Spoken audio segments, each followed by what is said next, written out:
Welcome to this explainer. Okay, if you're currently building a company and getting ready to raise capital, you are absolutely in the right place today. We're diving into one of the most stressful, honestly, kind of misunderstood parts of building a business, and that's startup valuation.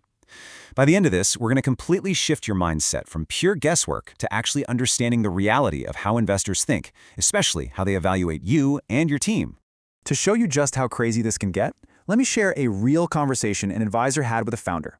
This founder had been pitching for 3 solid months, right? Not a single check. When the advisor asked why she was pitching a $12 million valuation, her answer was basically this long, awkward pause followed by, because, well, that's what feels right. But here's the harsh reality. What feels right is absolutely not a valuation strategy. It's a complete shot in the dark. And when founders just blindly guess what they're worth, the stakes are sky high. You get stuck, investors push back, and your entire fundraise can just grind to a halt. But don't worry, we're going to fix that today. Here is our roadmap. We're covering the valuation trap, evaluating the startup team, seed stage and traction, frameworks that actually work, and finally, pitching your number. Section 1. The Valuation Trap, Escaping the Guesswork. So, there's this massive paradigm shift you need to make right now. A lot of founders, they think valuation is this rigid, scientific formula, usually mixed with a pretty healthy dose of founder ego. And because of that, they fall into one of 3 super dangerous camps. Camp 1 is guessing, literally picking a giant number out of thin air just because it sounds appropriately aggressive. Camp 2 is copying. Looking up a rival who somehow raised a 10 million and stubbornly insisting, well, if they got 10, we must be worth 10 too. And then Camp 3 is formulas. Taking your annual recurring revenue and rigidly multiplying it by some random number without any real market context. The truth? All 3 of these approaches are completely wrong. To actually break out of this trap, we have to look at what valuation really is. Valuation is not some eternal truth. It's not a math test where you get a gold star for proving you're correct. Actually, valuation is simply whatever an investor is willing to pay for a piece of your company based on supply, demand, their own internal risk assessment, and current market sentiment. Ultimately, it's a conversation about risk and reward. Once you realize it's about positioning your story and your team's capability rather than just proving an equation, you're going to have a huge advantage. Which brings us to Section 2, Evaluating the Startup Team, Pre-Seed Focus. So I want to ask you this directly. What are pre-seed investors actually evaluating?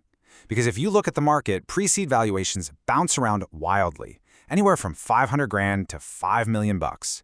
There is no financial model on earth that explains that massive a gap. Pre-seed investors aren't sitting around comparing your $2 million valuation to complex market comps. So what exact heuristics are they using to judge you? Well, at the pre-seed stage, investors are directly evaluating you. How investors evaluate startup teams is the whole ballgame here. The team moves the needle more than anything else. On one hand, you have an experienced team.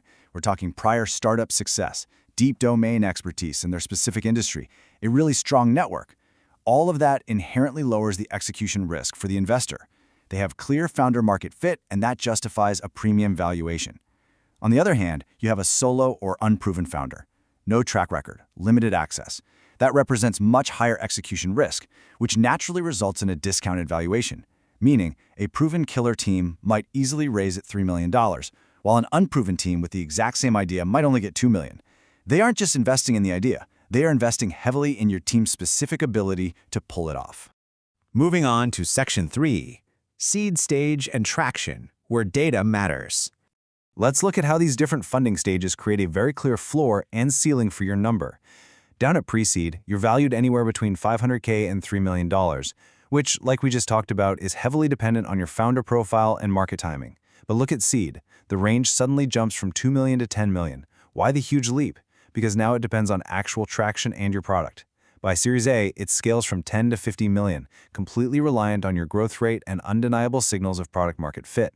You see how the criteria aggressively shifts. It goes from who you are as a team right over to what your team has actually proven.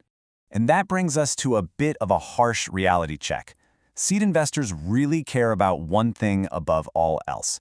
Did you move the needle since pre-seed? Think about it. If you raised a pre-seed round at a $2 million valuation, and then 18 months later you walk in demanding $3 or $4 million, but you haven't made any real measurable progress, no new active users, no locked-in pilot customers, honestly, that's insulting to investors. It just screams stagnation. A jump in valuation absolutely must reflect real progress. If it doesn't, your fundraising is going to hit a brick wall. All right, Section 4, frameworks that actually work, real math investors use. First up is the revenue multiple framework. This works beautifully if you actually have revenue. Basically, you take your annual recurring revenue and multiply it based on your growth rate. So slow growth gets 3 to 5x multiple, moderate gets 5 to 10x, high growth, meaning over 100% year over year, gets a 10 to 30x multiple. But listen, here is the warning label on this one. You have to use this as a defensible range, not a winning lottery ticket. A huge trap we see is when a founder has, say, a tiny $10,000 in revenue, they claim a 500% growth rate, and then they blindly apply a 30x multiple to pretend they're worth a fortune. Don't do that. Use the range honestly based on your actual scale. The second framework is comparables, or comps, but you've got to do it right. Comparing your startup to Stripe raising a $95 million Series B back in 2011 is entirely useless. To do comps properly, you need to find 5 to 10 companies in your exact space, match their exact stage and timeline, compare their specific traction, and crucially, compare the experience level of their founders to your team. Remember, how investors evaluate teams is huge here. True comps require identical market conditions, and whatever you do, please do not just cherry-pick one amazing unicorn outlier and ignore the 5 mediocre ones. That's not a comparable, that's just a fantasy. Now for the third framework, the venture capital method. This is quite literally how investors' brains work. First, they assume your company's exit value, let's just say $200 million. Second, they do the math backward to calculate their target return. Usually for early-stage stuff, they want a 10x return on their money. Finally, they set your current valuation to match the ownership percentage they need to hit that math. And this brilliantly illustrates exactly why asking for a $50 million seed valuation on a $200 million eventual exit just absolutely kills the deal. The math, when you work it backwards, simply cannot provide the required return. Section 5. Pitching your number, strategy and tactics. When you're finally in the room pitching, strategy is literally everything. Always lead with your traction, not your valuation. Show them what your team is actually built first. Then, frame the number as a conversation. Ask them, hey, what's your sense of the market right now? Dictating a super strict take it or leave it number usually just closes doors, but framing it as a collaborative conversation opens them right up. Offer a defensible range, like 5 to 7 million. Justify it simply with one clear reason from the frameworks we just talked about. And most importantly, be willing to actually listen and adjust if you get consistent pushback.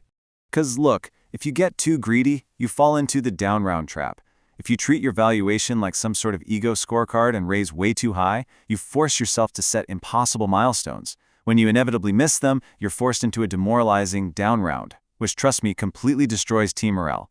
Now contrast that with the smart play. You raise realistically, you secure enough capital to survive, your team hits your milestones comfortably, and then you command a massive premium in your next round because you actually executed. So the absolutely crucial takeaway for you today is this. Obsess about traction, not valuation. If you and your team execute, if you prove product market fit, and you show real, undeniable metrics, your valuation just becomes a natural, easy negotiation. The market will reward you, for sure. But without traction, without actually moving the needle, there's absolutely no math, no fancy framework, and no amount of confident pitching that will save you. I want to leave you with this final, kind of provocative thought to chew on as you head into your next investor meeting. Really ask yourself, are you just building a valuation story? Are you building a real company? Focus on building an incredible, resilient company with a world-class team, and I promise you, the valuation story will write itself.